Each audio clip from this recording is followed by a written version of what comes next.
Welcome one, welcome all to Vision Podcast. This podcast focuses on athletes past, present and future. I'm your host Jordan McKenna and I help athletes tell their stories. Everyone has their sights set on something. I know everyone has a vision, and my question is, what's yours? Hello and welcome to Vision Podcast episode 73. This week's episode focuses on an athlete that's made her way from SA to the USA through hard work and determination. Jacqueline Thring is a girl from Gawler that can now be found at Mount Olive University in North Carolina. Jacqueline chats about her beginning, her journey to the States and what her future holds. Here is my chat with Jacqueline Thring. I'm joined by Jacqueline Thring. Thank you very much, Jacqueline, for joining me all the way over in the States. How are you? I'm good, thank you. How are you? Yeah, very good. So let's work on what you've been doing over there in the United States, because you're an SA girl, you're from Australia. How did you manage to get yourself over there? I've been to quite a few national events. So originally, I had someone from an agency actually contact me, and they messaged me, and I'd already been considering it anyway. And so I kind of put them onto my dad, who's my coach from back home. And, they gave us a lot of information. We went through Athletes USA, I think that's what they're called. And they were really helpful.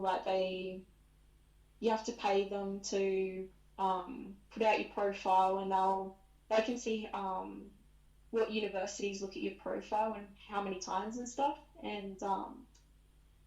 And then that once a university looks at you a certain amount of times, they'll put you in contact with them, via email. And so I had quite a few schools, probably around 12 or so universities interested me over the time looking at it. And I ended up at the University of Mount Olive in North Carolina. Yeah. Now, it's got a cool name to it, Mount Olive.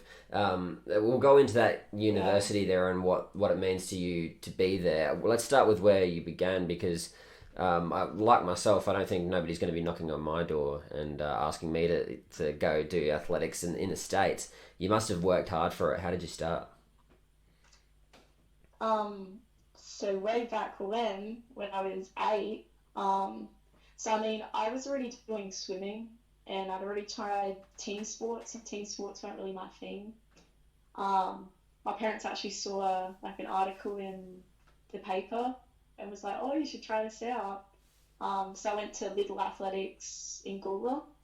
I went to a come and try me. I really liked it. I mean, I wasn't so hot on high jump, but I only had to do it every second week. So I ended up just going back, and at first, everyone just does it for fun, but over the years, I've really come to love the sport. I've been to 5 all-schools nationals, 5 junior nationals, and an open nationals, which was also the 2018 Commonwealth Games trials, which is really cool, actually, because in the 100 meters, in the heat, I had Melissa Breen in my heat, and she's the 100-meter Australian record holder. And in a relay, I actually had Shell Jenicky in my relay, so that was really cool. Yeah, that's pretty awesome. Yeah, it's fun. No, it sounds like you're very passionate about your athletics, and you did talk about you didn't like team sports, but we kind of get the feeling when we're doing athletics that team does matter in the end, when you're training and all that sort of stuff. What was it like for you when you first started training hard? Who did you have, first of all, coaching you, and then who did you have alongside you that you would train with? So, actually, back home, my dad's my coach. Yeah. And I train. So when I'm back home, I train with a group out at Salisbury. Because I still compete for Northern Districts for seniors. But then when I'm here, I train obviously here, and the coach is here. But yeah. That's good. So Northern Districts, what sort of stuff have you done with them in regards to, because you mentioned your all schools and you mentioned the national competitions that you've done, you would have had to have competed and then competed for SA. What was it like wearing the SA colours? It was fun. Yeah, I mean, even though SA is quite a small state, I find that especially at seniors anyway, that like everyone knows everyone. It's a very good atmosphere. Um, and it's really friendly as well. And you can go in whatever event you want. And especially I find that at Northern Districts and the group I trained with actually like everyone gets along so well. And even though it's an individual sport, as I said before, there's still a team aspect to it. You all push each other along, especially if you don't feel like doing a set. Someone ends up like egging you on to finish it. And obviously there's relays because I've been in quite a few relays over the years. Relays are really fun. I love them so much. Definitely, and yeah, that's when that whole team thing comes out. So you've talked about your relays and your hundreds. That is your event, am I correct? Well, so I can do the 60 meters, 100, 200, 400, long jump, high jump, triple jump, and relays. That sounds like a And heptathlete. occasionally, yeah, I mean, occasionally I do the heptathlon, but my javelin is really not is really not that good. But my main events are the 200 and 400, which is 400 is tough, but it's worth it. Of course, and Yeah. you've probably gotten used to pushing yourself, and again, having those people behind you to help you out in training has given you that mentality. So let's go into the uni that you're at now in the States. What are you studying, and then Mhm. also what are you doing in regards to your training and competition? Um, so my major is in exercise science, and I have a minor in sports psychology. Um, and with regards to training and competition and stuff, um, so like during the off season, so this semester is off season, um, we'll train 6 days a week, and we'll do weights 2 or 3 times a week. Um, and then during competition season, we'll train basically every day of the week, but they always give us one off day, and then we'll compete every weekend. It can vary from like a 1 day competition to 2 days or 3 days. Um, and each weekend you're at a different place and you're competing against different universities. So the University of Mount Olive is a Div 2 university in the NCAA. Um, but some competitions we go to, there's Div 1 universities, and they always put you in heats with people who are around your speed. So like they'll put like the quickest ones together and they'll slowly go down. So for indoor competitions, it's a lot shorter. So like one lap is 200 meters, and there's like this bank tracks, which means it's like on an angle. So like you're in the starting blocks, and you're like really leaning to one side. It's really cool. That's awesome. So you it sounds like you're enjoying yourself, and you've gone from SA to the USA.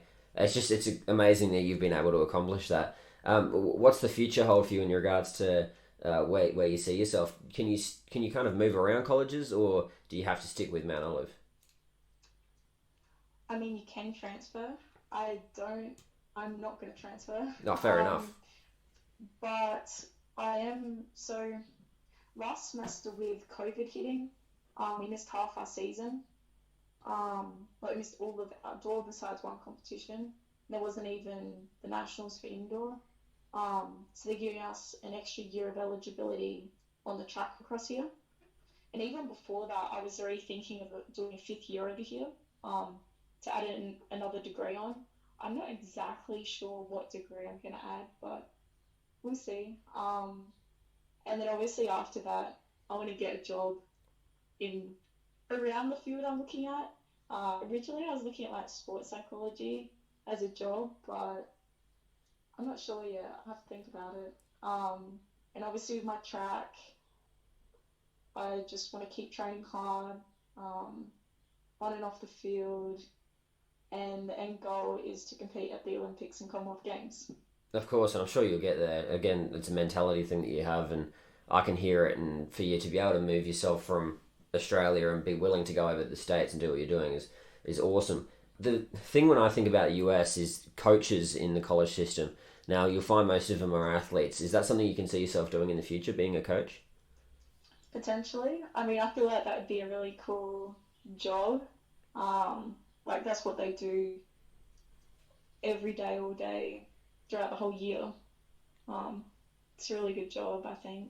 Now, what's the because another thing when we think about colleges in the States and universities is the parties and the like the way that they get behind their school. What's that like? Because like if you watch the movies, you've got like the University of Kentucky in basketball going absolutely nuts when someone gets a 3-pointer. What's it like for you guys there at Mount Olive? I mean, just really the atmosphere of the track and field team at UMO are really, it's really as one, especially the coaches, they really lift everyone up. And so if someone gets like a PB, or what they say over here is a PR, everyone goes ballistic. Like they all get happy. They, especially at conference meets, if you place, you then get a medal. We're in Conference Carolinas, and everyone will be like talking about it and getting everyone hyped up, and so it's really good actually. So my first semester here, I actually broke the 200-meter record for the university, and for the indoor season, I got freshman of the year, as I got the best results of all freshmen in the Conference Carolinas at that meet. So when that happened, the team like really lifted their energy. It was so good. That's awesome. I bet that's just stuck with you, and it's something that you kind of carry, like that you want to succeed and you want to keep pushing yourself to get those sort of moments. Yeah, for sure. I'm really grateful for like the team and this just whole experience. It's definitely a once in a lifetime opportunity for sure. Is there any sort of like mantras that you tell yourself when you're running or when you're training to push yourself that extra step and kind of get over the barriers that we face as athletes? So if you injure yourself, it kind of sets you back. How do you get over that?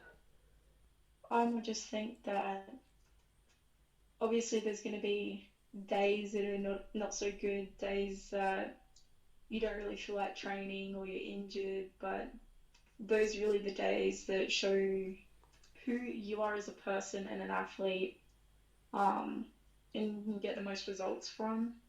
Because obviously any sport, but especially track and field is more an individual sport, it's not very smooth sailing. It's quite up and down. But if you really love what you do, you're just going to keep pushing through.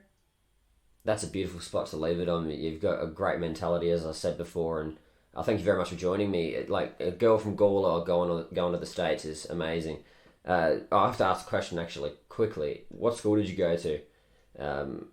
And have you been able to go back and help other kids out in regards to athletics? So, high school, I went to Xavier College, which is in Gawler. Yep. No, I haven't been able to go back. I mean, I'm only home for 4 months of the year. Like, I'm across here for 8 months. But yeah, it would be fun to go back and, talk to some people, even if it was from a high school or just people in general, younger athletes or whatever. I think that'd be really cool. Yeah, well, you've got a good story to tell, and yeah, again, I thank you for joining me, and best of luck for your future. Thank you for having me.